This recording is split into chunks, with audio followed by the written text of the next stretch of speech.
అనంతపురం జిల్లాలో ఎస్ఐల passing parade లో హోంమంత్రి అనిత మాట్లాడుతున్నారు. ఇప్పుడు ఆ లైవ్ చూద్దాం. ఎన్ని అవాంతరాలు ఎదుర్కొన్నా కూడా ఈ రోజు నిలబడి ఈ రోజు ఎన్డీఏ గవర్నమెంట్ కి మంచి పేరు తీసుకొస్తున్న క్రమాన్ని కూడా మీ అందరికీ కూడా వివరించాలి. ఈ రోజు ఇటువంటి హోంశాఖకి నన్ను ఈ రోజు హోంశాఖ మంత్రిగా చేసిన గౌరవ ముఖ్యమంత్రి గారు నారా చంద్రబాబు నాయుడు గారికి ఎన్డీఏ కూటమి సభ్యులందరికీ కూడా పేరు పేరున ధన్యవాదాలు నమస్కారాలు తెలియజేసుకుంటున్నాను.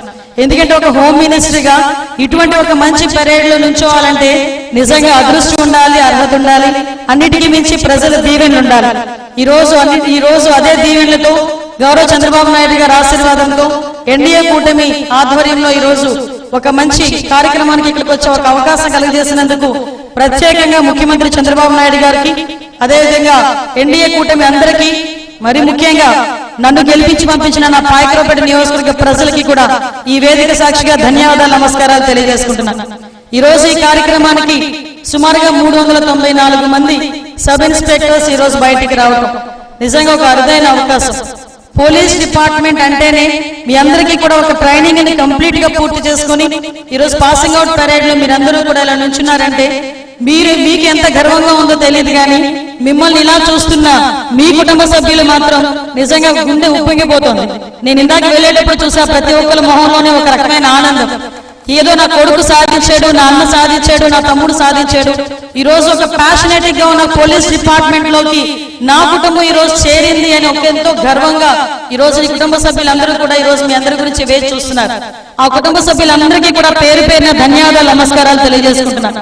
ఎందుకంటే ఒక మిలిటరీలోకి పంపించాలన్నా, పోలీస్ డిపార్ట్మెంట్ లోకి పంపించాలన్నా ఎంతో కొంత ఆలోచన చేసుకుని ఇటువంటి సిచ్యువేషన్స్ లో 24 గంటలు కూడా డ్యూటీలోనే ఉండి కుటుంబాలను కూడా పక్కన పెట్టి, భార్య పిల్లల్ని కూడా పక్కన పెట్టి ప్రజా సేవ గురించి సమాజానికి రక్షణ కల్పించడానికి తిండి తిప్పలు మాని ఎండనగా వాననగా ఎండలు ఎండుతూ వానలో తడుస్తూ దుమ్ములోనే కూడా డ్యూటీలు చేస్తూ 24 గంటలు నుంచునే ఉద్యోగమైనా కూడా ఈ సమాజానికి కాపలా కాస్తున్నామని గర్వంతో నుంచునే ఇటువంటి ఉద్యోగానికి నా కుటుంబ సభ్యులు పంపించానని గర్వంతో వాళ్ళు, అదేవిధంగా మీరందరూ కూడా సుమారుగా ఈ రోజు నేను చూసుకుంటే దగ్గర 394 మందిలో BTech, MTech, BPharmacy, BSc, BCom అంటే వెల్ ఎడ్యుకేటెడ్ అందరూ కూడా ఈ రోజు ఇంచుమించుగా ఎంటెక్, బీటెక్ చేసిన వాళ్ళు కూడా ఈ రోజు చాలా మంది ఇక్కడ ఉన్నారు.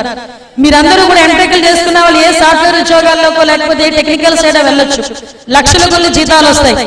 కానీ మిమ్మల్ని అందరినీ కూడా అప్రిషియేట్ చేయాల్సిన అవసరం ఉంది. ప్రజాసేవ గురించి, పోలీస్ ఉద్యోగం పట్ల ఒక ప్యాషన్ తో ఈ రోజు మీరందరూ కూడా ముందుకు వచ్చారు.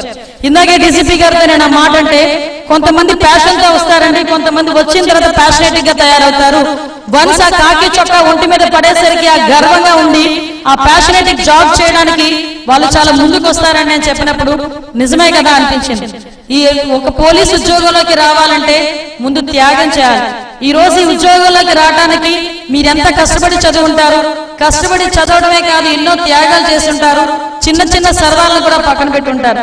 ఈ రోజు ట్రైనింగ్ పూర్తి చేసుకొని ఒక పోలీస్ డిపార్ట్మెంట్ అంటే ఇంచుమించుగా మన కుటుంబంలోకి మీరందరూ అడుగు పెడుతున్న ఒక శుభ సమయంలో మీరందరూ కూడా గుర్తుంచుకోవాల్సిన విషయాలు చాలా ఉన్నాయి. ఈ రోజు ఇందాక హరీష్ కుమార్ గుప్తా గారు చాలా క్లియర్ గా చెప్పారు. ఒక పోలీస్ కు ఉండాల్సిన లక్షణాలు కానీ, పోలీస్ బయటకు వచ్చిన తర్వాత సమాజం పట్ల అతనికి ఉండాల్సిన బాధ్యత కానీ, ఆ రెండింటినీ కూడా చాలా వివరంగా మీ అందరికీ కూడా చెప్పున్నారు. ఎందుకంటే ఈ రోజు పోలీస్ ఉద్యోగం అంటేనే చాలా మందికి మనకి ప్యాషనేట్ గా ఉన్నా చూసేవాళ్ళు పోలీస్ అంటే ఇలా ఉండాలి అంటే మీరు చేసే ప్రతి పని, మీరు మీ బాడీ లాంగ్వేజ్, మీ మాట, మీ చేత, ఆఖరికి మీరు చూసే చూపు కూడా ఈ రోజు ప్రభుత్వాన్ని మీరు రిప్రజెంట్ చేస్తున్నట్టే. మీరు ఒక తప్పు చేసినా, ఒక ఒప్పు చేసినా ఆ ప్రభుత్వం మీద ఇంపాక్ట్ కంపల్సరీగా పడే పరిస్థితి. ఈ రోజు ముఖ్యంగా ఎస్ఐఎస్ బయటకు వచ్చిన వాళ్ళు ఈ రోజు చూస్తే ఏజ్ గ్రూప్ కూడా చూస్తే 20 నుంచి 25 సంవత్సరాల నుంచి 30 సంవత్సరాల వరకు ఉన్న వాళ్ళు చాలా మంది ఈ రోజు ఉన్నారు. మీ అందరికీ కూడా సమాజం పట్ల ఒక ఉడుకు రక్తంతో ఉన్న ఒక రకమైన ప్యాషనేట్ గా బయటకు వచ్చినా కూడా సొసైటీ పట్ల అవగాహన, సాంప్రదాయాల పట్ల అవగాహన కలిగి ఉండాలి, ముఖ్యంగా సమస్య పట్ల అవగాహన కలిగి ఉండాలి. ఈ రోజు మీరు పోలీసు ఉద్యోగంలో బయటకు వచ్చిన తర్వాత ఎన్నో సవాళ్ళు ఎదుర్కోవాల్సి వస్తుంది. ఇప్పటి వరకు ఒక ఎత్తు, రేపటి నుంచి ఒక ఎత్తులా ఉంటుంది మీ అందరికీ. ఎందుకంటే ఇప్పటి వరకు మీ పరిధి చాలా చిన్నది, కానీ రేపటి నుంచి మీ పరిధి చూస్తే చాలా పెద్దది. కుటుంబంలో ఎవరికి చిన్న సమస్య వచ్చినా, చిన్న బాధ వస్తే, మనకి బాధ వచ్చినా, సమస్య వచ్చినా వెంటనే గుర్తొచ్చేవాడు పోలీస్. ఈ రోజు అటువంటి పోలీస్ దగ్గరికి మనం వెళ్ళినాము, ఒక మాట చెప్పినాము అంటే సగానికి పైగా కష్టం మన దగ్గరికి వచ్చి చెప్పుకున్న తర్వాతనే వెంటనే పోవాలి. మిగతా సగం కష్టం మనం చేసే న్యాయం బట్టి, వాళ్ళ పట్ల మనం చూపించే ఆదరణ బట్టి, వాళ్ళ పట్ల మనం చూపించే ఆప్యాయతను బట్టి వాళ్ళకి మిగతా కష్టం కూడా పోయే పరిస్థితి వస్తుంది. ఒక పోలీస్ స్టేషన్ కి రావాలంటే పలానా ఎస్ఐ గారు ఉన్నారు, పలానా సిఐ గారు ఉన్నారు, మా సమస్యకి పరిష్కారం దొరుకుతుందని నమ్మకంతో వచ్చే పరిస్థితులు ప్రతి పోలీస్ స్టేషన్ లోనే ఉండాలని నేను మనస్ఫూర్తిగా కోరుకుంటున్నాను.